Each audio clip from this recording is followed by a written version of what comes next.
किसी ने बड़े कमाल की बात कही है कि कोई भी व्यक्ति हमसे 3 वजहों से जुड़ता है। पहला भाव, दूसरा प्रभाव और तीसरा अभाव। हाय गाइस, मेरा नाम है आरजे कार्तिक। एक छोटी सी कहानी। ये कहानी एक बुजुर्ग व्यक्ति की, जो रेलवे स्टेशन पर बैठे हुए थे, अपनी ट्रेन का इंतजार कर रहे थे। उनकी ट्रेन 15 मिनट लेट थी।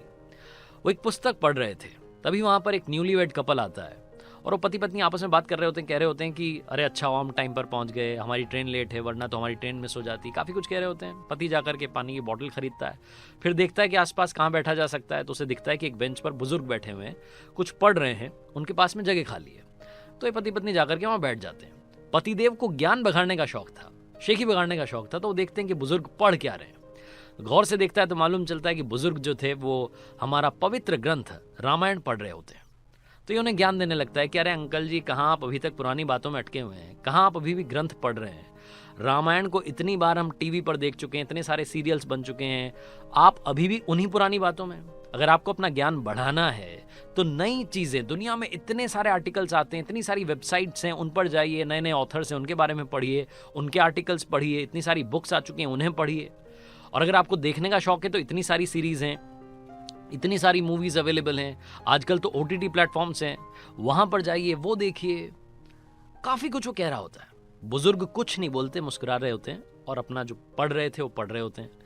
उसके बाद में अचानक से ट्रेन के हॉर्न बजने की आवाज आती है। ये लड़का अपना ज्ञान दे रहा होता है।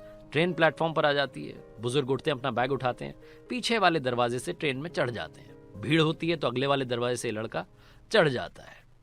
उसके बाद में ट्रेन 1 मिनट के अंदर वहां से रवाना हो जाती है और 2 मिनट के बाद में अफरा तफरी मचती है। ट्रेन फिर से रुक जाती है, चेन पुलिंग होती है। बुजुर्ग पूछते हैं कि क्या हो गया। तो कोई बताता है कि सर वो एक लड़का आगे चढ़ा था, उसकी पत्नी पीछे प्लेटफॉर्म पर छूट गई है। बुजुर्ग उतरते हैं, उस कोच से बाहर आते हैं तो देखते हैं वो लड़का भागा जा रहा है अपनी पत्नी को लेने के लिए प्लेटफॉर्म पर। जब वापस लेकर के आता है अपनी धर्म पत्नी को और वापस वो जब कोच में चढ़ता है तो बुजुर्ग उसे कहते हैं कि बेटा, अब मैं आपको ज्ञान देना चाहता हूं, अब मैं आपसे कुछ कहना चाहता हूं। आपने मुझसे कहा कि मैं पवित्र ग्रंथ रामायण क्यों पढ़ रहा हूं। ये तो पढ़ी सुनी बातें हैं, हमने इतनी बार पढ़ लिया है, इतनी बार देख लिया है। मैं इसको क्यों पढ़ रहा हूं? मैं इसको इसलिए पढ़ रहा था बेटा क्योंकि इससे हमेशा नया ज्ञान मिलता है। और अगर आपने ये रामायण पढ़ी होती तो आपको मालूम होता कि जब भी कभी यात्रा करें अपनी फैमिली के साथ में, अपने बच्चों के साथ में, पत्नी के साथ में, तो पहले उन्हें चढ़ाएं, उसके बाद में खुद को चढ़ना चाहिए। रामायण में किस्सा है और ये वहां पर दोहा है। जब प्रभु श्री राम रवाना होते हैं वनवास के लिए अपने छोटे भाई लक्ष्मण के साथ में और माता सीता के साथ में, तो सबसे पहले रथ पर माता सीता को चढ़ाते हैं।